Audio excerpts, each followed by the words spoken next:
La mayoría de los historiadores españoles cargan las tintas sobre la responsabilidad de la derrota a Pío Tristán. Dos historiadores realistas del siglo XIX se ocuparon de este tema. Uno es Andrés García Camba, que tuvo la oportunidad de entrevistarse con varios veteranos realistas que habían participado en la batalla de Tucumán. La verdad que seguramente quedan muchas más anécdotas de la batalla, Juan. Seguro, por eso si querés, lo hablamos en otro momento, ¿querés? Dale. Dale.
Juan, habíamos charlado un poco de cómo ya se venía dando la batalla, del embate realista y cómo había reaccionado el ejército del general.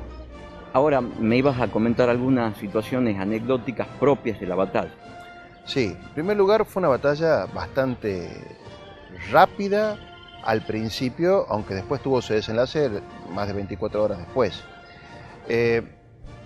Fue también importante por la intervención de la artillería. Fue la primera vez que la artillería argentina entra en acción y realmente con resultados bastante interesantes. En Suipacha prácticamente no participó, pero no tuvo mucho empeño. Y en Huaki la artillería prácticamente tampoco fue de mucha utilidad. Acá realmente la artillería fue bastante útil al mando del barón de Hornberg.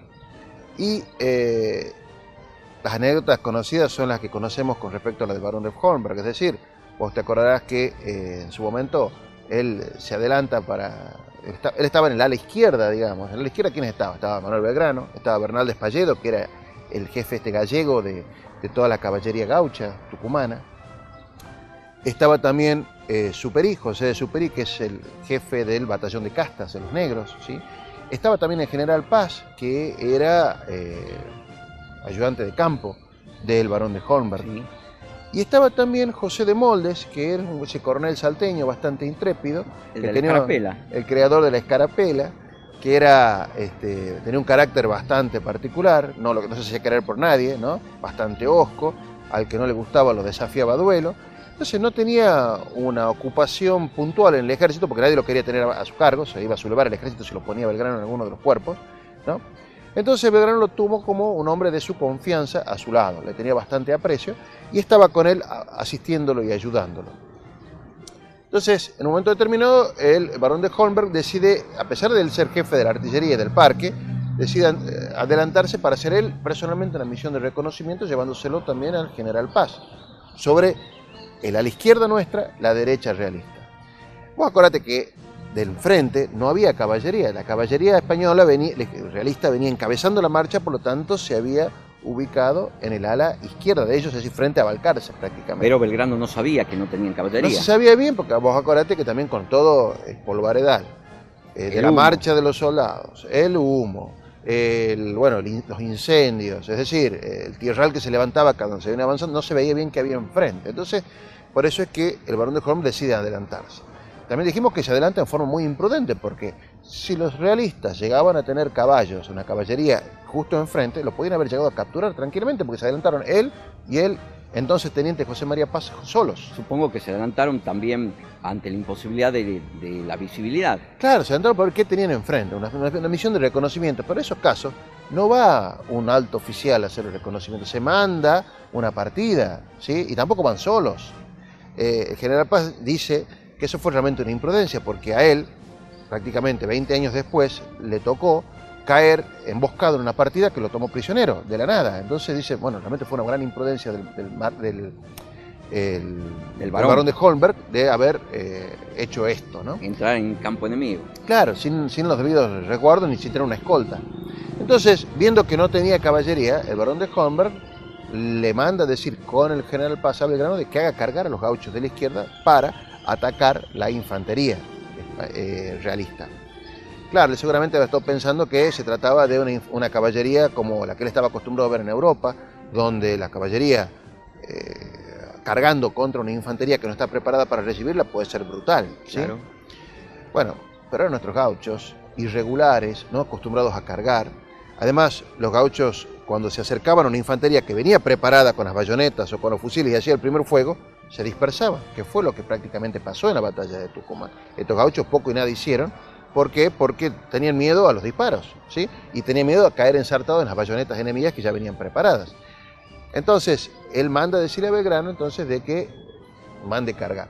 Sin tener en cuenta lo que significaba la lanza en ese momento, la Claro. distancia. Es más, lo habíamos visto con los lanceros de Los lanceros Bonaparte. polacos. Claro, los polacos. Entonces, en este caso, ¿qué es lo que hubiera correspondido hacer? Que quizás que los gauchos estuvieran escondidos para salirles por detrás. En ese caso, ahí hubiera sido más efectiva la carga de caballería, porque la infantería no estaba preparada para recibirlo, ¿no? Incluso el gaucho estaba acostumbrado a la lanza.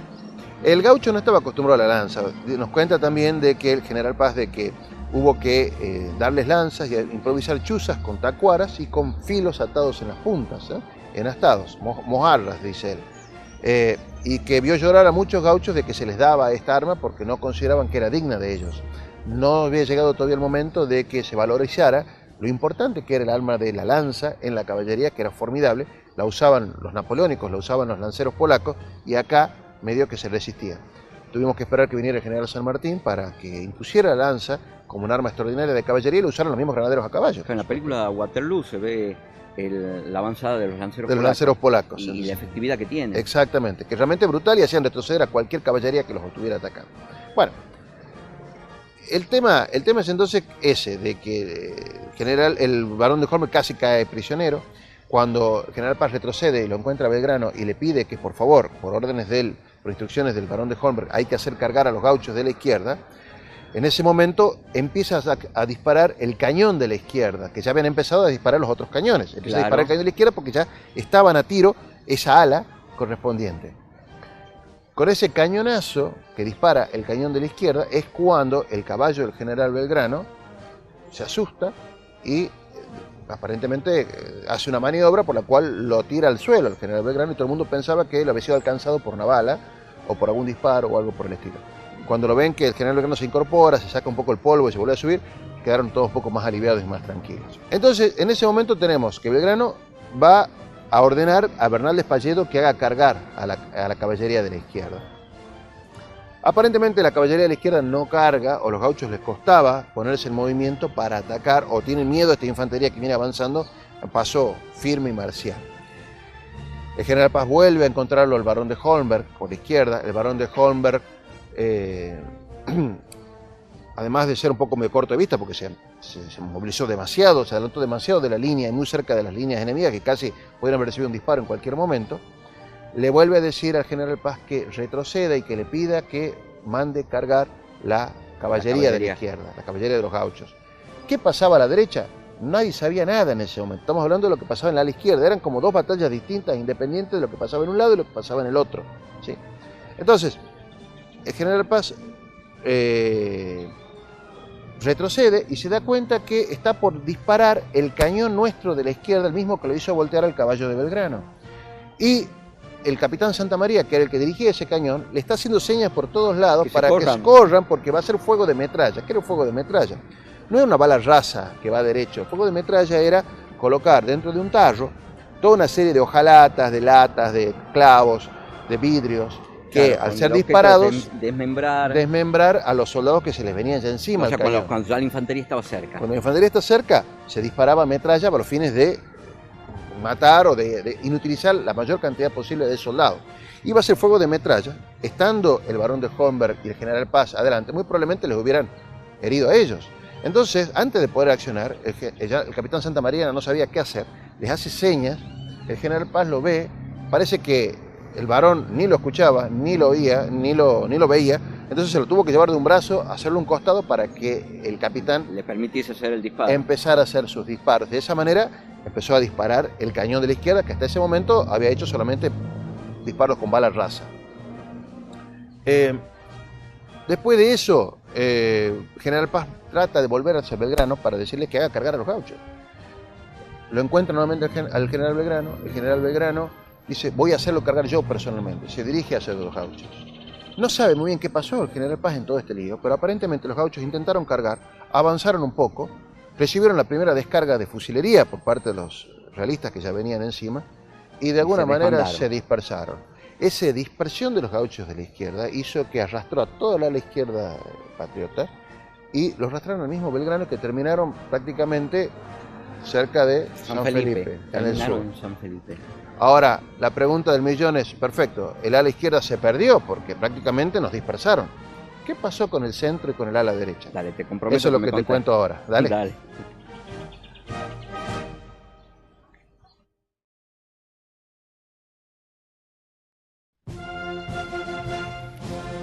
Juan, me habías comentado sobre la anécdota del barón de Holmberg y el pedido de embestida de la caballería gaucha. Exacto. Y bueno, y las consecuencias. Y me estabas por contar cómo había trabajado el ala derecha de caballería.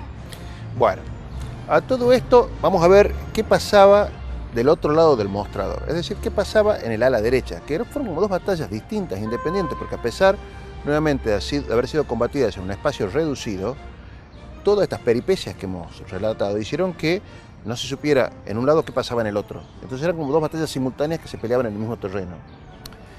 En la derecha, vos te acordarás, tenés entonces, recordemos, era la más fuerte. Era la más fuerte, ¿por qué? Porque tenés la mejor armada. Tenés un bosque de yungas a la derecha, un bosque de yungas muy parecido a la vegetación tupida que ves hoy en lo que es el Instituto Miguelillo, sí, en la Facultad de Ciencias Naturales de la Universidad Nacional de Tucumán, donde mucha vegetación, muchos árboles propios de la yunga tucumana. Entonces en esa vegetación, en esos bosques, tenés escondida y guarecida bajo la sombra del septiembre tucumano, la caballería gaucha, la caballería de los dragones del Perú y los decididos de Tucumán al mando de Juan Ramón Balcarce, ¿sí?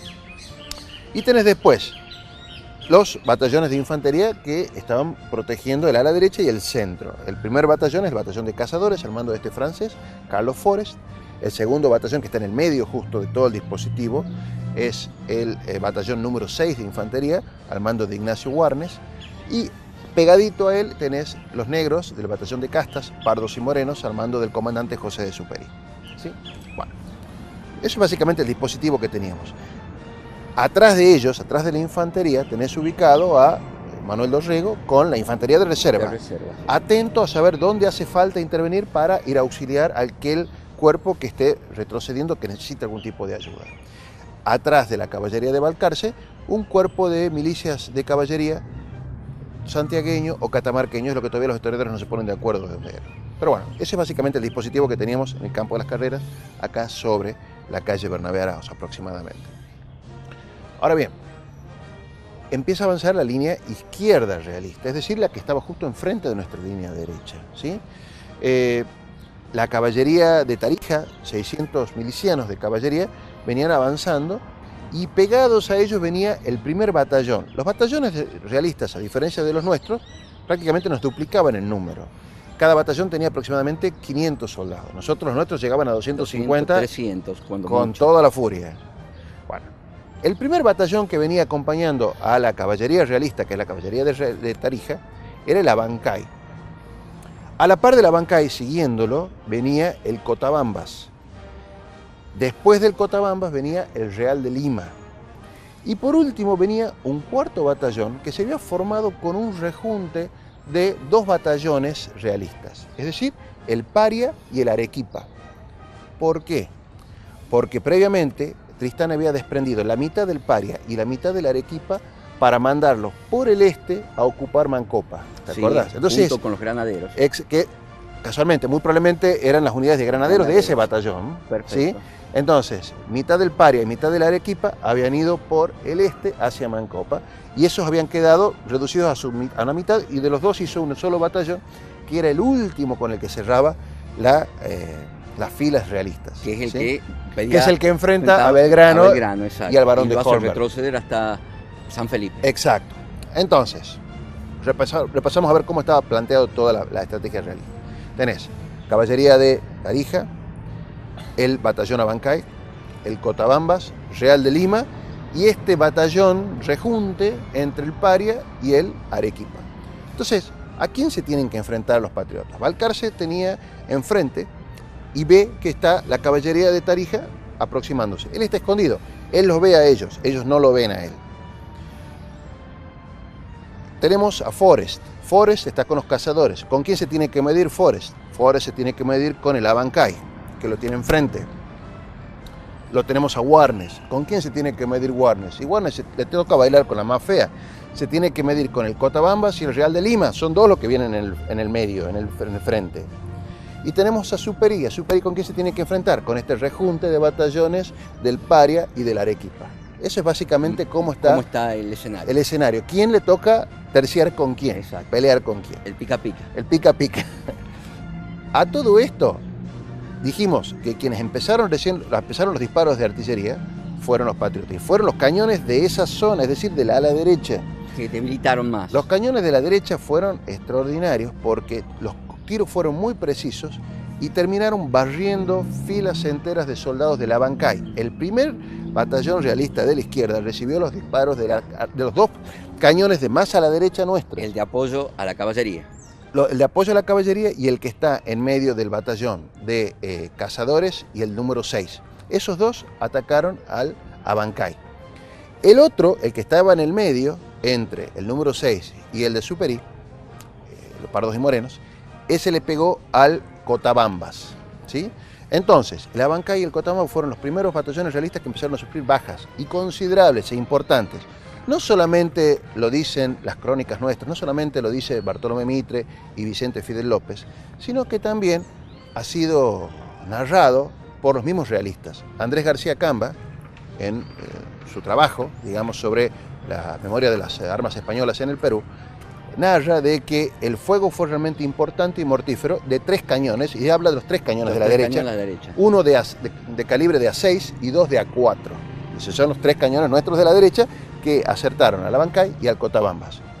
Y dice, los hizo trepidar, los hizo retroceder la artillería nuestra, sin que estuviera todavía interviniendo la infantería. La infantería no avanzaba. ¿Por qué no avanzaba? Para darle lugar a la artillería que ablande a las filas enemigas, ¿sí? Cuando ya los tienen a fuego de metralla, recién tiene que avanzar la infantería, cuando ya la artillería ya no puede hacer más nada, ¿sí? Claro. Entonces, el Abancay estaba bastante deshecho por los disparos certeros de la artillería. Estaban comandados por el mayor Barrera. El mayor Barrera era primo también de Goyeneche. Entonces, al verse diezmadas sus fuerzas, sí. Se enojó, dice que agarró con todo ímpetu a los soldados, les dio una buena arenga, los pudo reorganizar como pudo y los llevó con esa bronca que tenían de haber perdido tantos efectivos a que atacaran a lo que tenían enfrente. ¿A quién tenían enfrente? A Carlos Forrest, al mayor Forrest, al mando de los cazadores de Belgrano.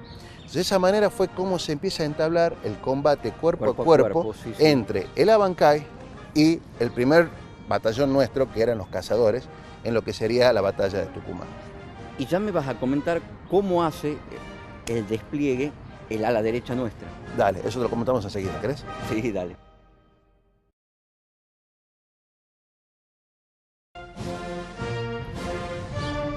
Juan, me venías contando cómo se había dado lo que llamábamos el pica-pica en la batalla de Tucumán entre la caballería, las infanterías, y provincialmente, justamente del lado de la artillería que más daño causó, se había parado el Abancay. Exacto. Y que era el batallón más fuerte de los realistas, y diezmamos al comienzo de la batalla esa parte. Claro, es el Abancay el que encabezaba la marcha realista, estaba mandado por el mayor Barrera, que a su vez estaba emparentado con Goyeneche, era primo, y un tipo bastante aguerrido, ha sido también jefe de la vanguardia cuando lo capturaron a Huisi. Entonces Barrera... Primo de Tristán también entonces. También. Entonces, a todo esto, el Abancay era el que encabezaba la marcha. Fue el primero que apareció y fue el primero que recibió los cañonazos. tanto el cañón de la extrema derecha como el del medio a la derecha se ensañaron con el Abancay, con bastante precisión, que desbandaron gran parte de sus soldados. Entonces el Abancay retrocede, pero Barrera, con la bronca que le genera el tema de este retroceso, anima de vuelta a sus hombres, los rehace y vuelve al ataque. A su lado tenía el Cotabambas. El Cotabambas también había recibido los disparos de uno de los cañones, ¿sí? También había recibido algunas bajas, no tantos como la de la Abancay. Entonces, por la Abancay, ya con esa furia con la que vienen a atacar, atacan. ¿Y a quién tienen frente? Lo tienen los cazadores de Forrest. Forrest sale a hacerle frente, pero te imaginas, el Cotabambas venía con 500 efectivos, habrá tenido 50 bajas con los cañonazos, a lo sumo, todavía le quedaban 450. Bastante. Contra 250 que tenía Forrest, era una diferencia bastante importante. En ese momento, el Cotabambas al lado, ¿a quién hace frente? A Warnes, a quien tiene enfrente, y a Warnes lo atacan tanto el Cotabambas como el Real de Lima. Eran dos batallones contra Warnes, que era el peor. El número 6. Eran veteranos de todas maneras, pero bueno. Pero era la peor situación tenía el peor caso, situación de batalla. El peor situación de batalla. Y bueno, en ese sentido, entonces, tanto Forrest como Warnes empiezan a retroceder, evidentemente. Es una marea humana la que se les viene encima y empiezan a perder territorio. Tal es así que los cañones que estaban disparando caen en poder de los realistas en ese momento. Los 3 cañones que habían estado disparándoles y que habían generado estas bajas fueron capturados por los realistas. En ese momento crucial de la batalla es que Dorrego, al estar en la reserva, ve que empiezan a retroceder y que se genera una brecha entre los cazadores y el batallón número 6. ¿Qué tiene que hacer Dorrego? Inmediatamente cubrir esa brecha urgente. Entonces, sin haber recibido órdenes de nadie, agarra su batallón de reserva y decide entrar como un trombo inmediatamente para respaldar el retroceso de Forrest, para darle tiempo a Forrest que se pueda recomponer. En ese momento providencial de la batalla también, Balcarce había estado escondido en las yungas, en los bosques de la derecha. En ese momento él esperaba de que la infantería avance lo suficiente para poder sacar a su caballería de la guarnición donde estaban escondidos. Entonces Balcarce sale y hace varios efectos. En primer lugar, espantar a la caballería tarijeña que tenía enfrente, los 600 estos que al final venían pero no habían hecho casi nada, fue muy fácil espantarlos. Con los dragones, que eran veteranos, y los decididos de Tucumán, puso en fuga a la caballería tarijeña porque le salió de la nada, prácticamente donde no se la esperaban. Una vez que hizo eso, ordenó adelantarse un poquito y converger hacia la izquierda y tomar a la Abancay por el flanco y por la retaguardia, que no se lo esperaban. Y te imaginas, cuenta Vicente Fidel López y también lo cuenta García Camba, el espectáculo de que le aparecieron los gauchos y hace la primera aparición en la historia los guardamontes, es decir, los gauchos, los decididos de Tucumán, en caballos con guardamontes que les permitían el ruido, los alaridos, ese espectáculo así de caerles de la nada por la espalda, hizo más la irrupción de Dorrego, también que tampoco se le esperaban, fue un efecto tenaz e importante sobre la Abancay que se terminó desbandando solo. Perdió su coronel y perdió sus banderas que fueron capturadas por los patriotas. Ese efecto que llevó, un efecto dominó impresionante. El Cotabambas, que estaba al lado, al ver que su izquierda ya no tenía nadie porque no tenía la caballería de Tarija, no lo tenía la Abancay que se había desmembrado, cae también presionado por tanto Warnes, a quien tenía enfrente, Forrest, que otra vez volvió a avanzar, Forrest y Dorrego, que lo atacan por ese lado, y parte de la caballería de Balcarce que atacan el flanco.